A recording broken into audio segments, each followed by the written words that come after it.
এই যে সমীক্ষা, তাতে বলা হচ্ছে 140 থেকে 145 আসনে জয় পেতে পারে বিজেপি।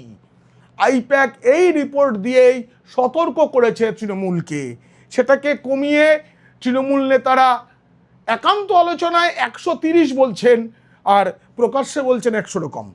এটা তো বলতে হয়। তবে এই যে 140 বা 145 আসন বিজেপি পেতে পারে, তার মানে কিন্তু এটা নয় যে বাকি সব আসন তৃণমূলের, এটা নয়।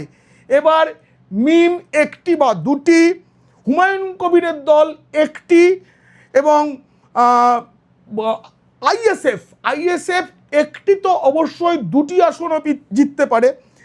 বামেদের জয়ের সম্ভাবনা শূন্য হলেও কংগ্রেস কয়েকটি আসনে ভালো জায়গা তৈরি করে নিতে পারে ভোট যখন এগোবে।